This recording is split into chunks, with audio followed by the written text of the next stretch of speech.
মনে আছে কালকে আমরা তোমাদের ছোটবেলার ছবি দেখতেছিলাম? হ্যাঁ, এক পাশে তুমি আরেক পাশে হ্যাপি খালামণি। বেগুন দিয়ে কি যে মজা, তরকারিটা আসলে আমার রোজার কথাই মনে পড়ে। আম্মা এই সময় সবসময় রান্না করতো। মিষ্টি কুমড়া টুকা দিয়ে শিম চিংড়ি হয়ে গেছে। এটা একটা শুটকি তরকারি, একদম চিংড়ি চিংড়ি হয়েছে। রোজা হাত পাতো। বড়ি ভর্তা, ভর দুপুরে সবাই মিলে একটু ভর্তা হলে ভালো লাগে খেতে। কালকে থেকে আর খেতে পারবো না।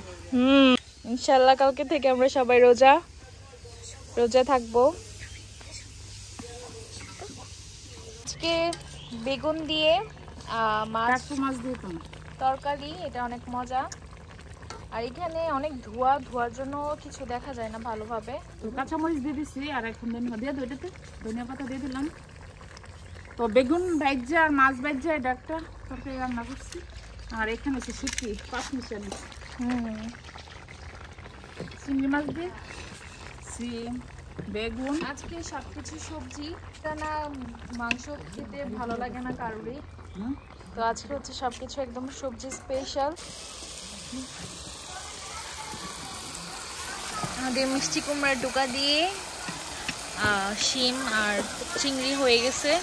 বেগুন ফুল ভাজি হচ্ছে জাস্ট রুফির জন্য। বেগুন ভাজা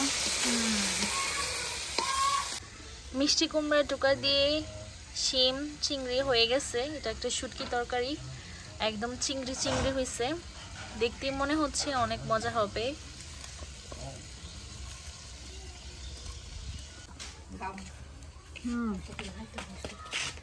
বেগুন দিয়ে কি যে মজা।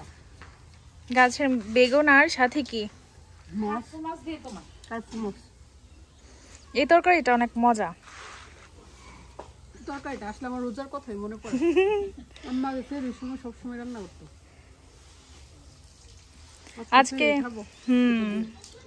আজকে তো আমাদের এখানে সেহেরি, আর তোমাদের এখানে তো আজকে অলরেডি একটা রোজা হয়ে যাবে। তুমিও তো আজকে ওইখানে থাকলে আজকে রোজা রাখতে এখন। আর এই টাইমে তুমি খাইতেছো এখন। না আমি অবশ্যই এবার মনে হয় একটা কম রোজা পাবো। ওখানে তো আগে ঈদ হয়ে যাবে। হ্যাঁ, অনেক মজা। আম্মু ছোট আলু ভাজি করতেছে। আম্মুরটা তাও একটু মানে হলুদ হলুদ ভাব থাকে, বাট নানু একদম একটু কালো কালো করে, মানে একটু বেশি ভাজে। আবার এখানে হচ্ছে আমার বাট আমি এত বেশি ভাজলে ভাল লাগে না, মানে মজা হয়। যেমন রুফির ক্ষেত্রেই দেখো, রুফি বাংলাদেশে এসে কিন্তু তোমার হাতেরটাই বেশি প্রেফার করে।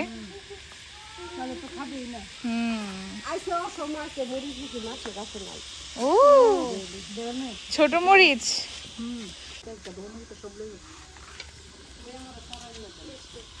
ছোট ছোট মরিচ দিয়ে এটা অনেক মজা লাগতেছে।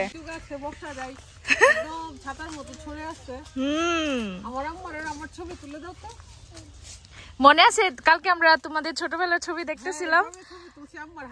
হ্যাঁ, এক পাশে তুমি আরেক পাশে হ্যাপি খালামণি। আমরা এখন বর্তমানে আছি লিচু গাছের নিচে। মাশাআল্লাহ লিচু গাছটা কিন্তু অনেক বড় হয়েছে, অনেক ফুলও আসতেছে। দেখা যাক এবার লিচু আসে কিনা। আপনার কথা সব সময় বলে, লন্ডনে গেলে আপনার কথা সব সময় বলে। ভাবি তো আমাদের সব সময় লাগবে ইয়ার করে সবকিছু ইয়া করে। আপনার আমাদের মানে পাড়া প্রতিবেশী, আমাদের ঘর থেকে বের হইলে তো আপনাদের ঘর।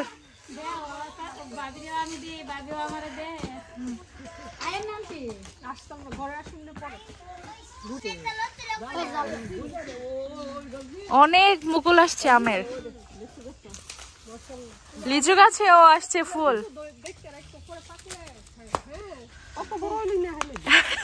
ওরা ছোট অবস্থায় খাই ফেলে।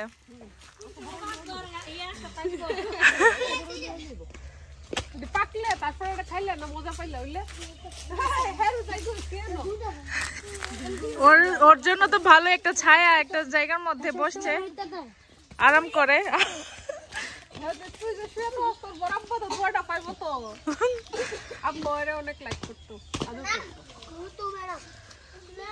আগে তো আমরা চলে যাইতাম আখাড়ার এদিকে ওই যে লিচু বাগানে এখন দেখা যাচ্ছে যে নানু বাড়িতেই সুন্দরভাবে তোলা যাবে লিচু বাগান আম বাগান